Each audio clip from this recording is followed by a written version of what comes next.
Hello guys, this is शिक्षा उपाध्याय। आप सभी का हमारे YouTube channel real it course पर स्वागत है।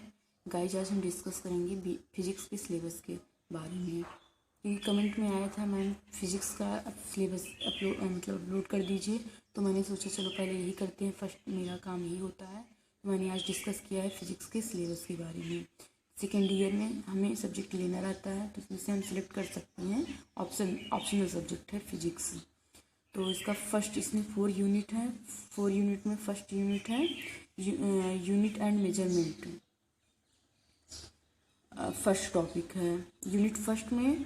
फर्स्ट टॉपिक है यूनिट एंड मेजरमेंट, यानी इकाई एवं मापन। फंडामेंटल क्वांटिटी यानी मूल राशियाँ, इट्स यूनिट्स एंड उसकी मात्रक। फिर उसके बाद सेकेंड है इसमें डेरिवेटेड फिजिकल क्वांटिटी, यानी कि व्युत्पन्न राशियाँ और उसके मात्रक। फिर उसके बाद है यूनिट सिस्टम, यानी इकाई प्रणाली। इसमें से हमें पढ़ना है MKS CGS, यानी कि मीटर किलोग्राम सेकेंड और सेंटीमीटर ग्राम सेकेंड। फिर उसके बाद है FES फ्रेंच वाला, फिर SI अंतर्राष्ट्रीय वाला। फिर है कन्वर्जन ऑफ यूनिट, यानी कि इकाइयों में परिवर्तन। कन्वर्जन मतलब एक इकाई को दूसरी इकाई में कन्वर्ट करना। ये हमें पढ़ना है फर्स्ट टॉपिक में। और सेकेंड टॉपिक है इसमें मैकेनिक्स, यानी कि यांत्रिकी, जिसमें सिर्फ इसके अंतर्गत हमें क्या क्या पढ़ना है। स्केलर, वेक्टर यानी सदिश और अदिश, एडिशन ऑफ वेक्टर यानी सदिशों का योग, इक्वेशन ऑफ मोशन यानी गति के समीकरण। फिर उसके बाद ग्राफ है, डिस्टेंस टाइम ग्राफ यानी दूरी समय ग्राफ, वेलोसिटी टाइम ग्राफ यानी वेग और समय ग्राफ। फिर उसके बाद है एक्सीलरेशन टाइम ग्राफ यानी त्वरण और समय ग्राफ। फिर है न्यूटन्स लॉ ऑफ मोशन, यानी न्यूटन की गति के नियम। फिर उसके बाद है फोर्स यानी बल, स्यूडो फोर्स यानी छद्म बल या आभासी बल। फिर उसके बाद है वर्क एनर्जी थ्योरम, यानी कि कार्य ऊर्जा प्रमेय।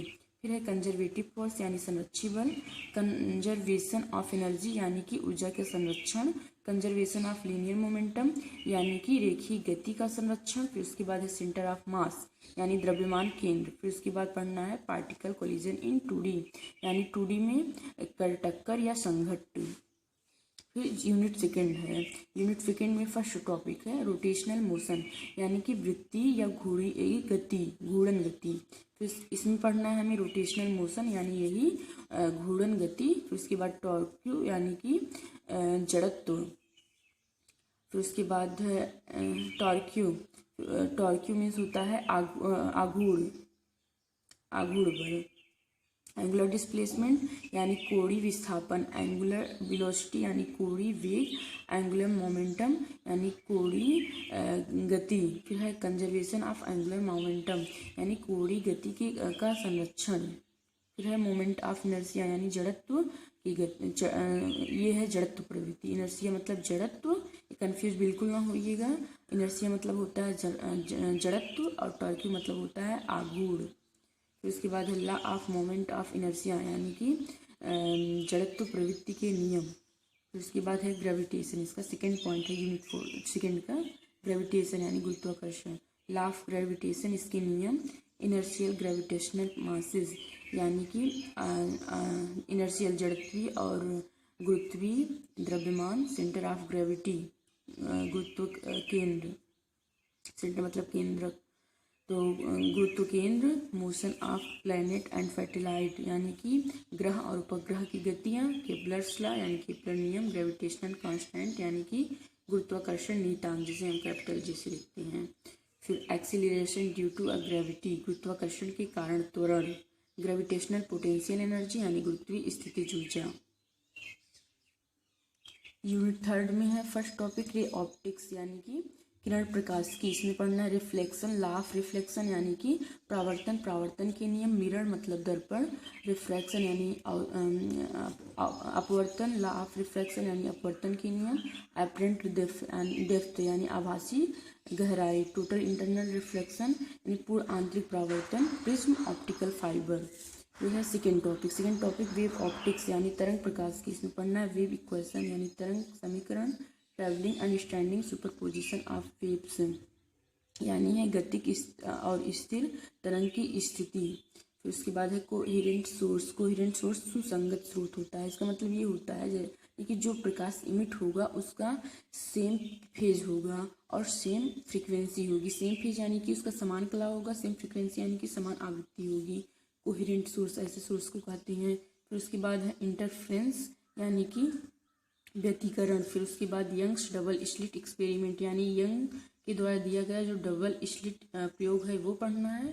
फिर है इंटरफ्रेंस इन दिस फिल्म यानी कि फिल्म को यूज़ करते हुए इंटरफ्रेंस यानी व्यतिकरण निकालना। डिफ्रैक्शन यानी कि विवर्तन। पोलराइज्ड यानी ध्रुवित, अनपोलराइज्ड यानी अध्रुवित प्रकाश, ध्रुवित और अध्रुवित प्रकाश।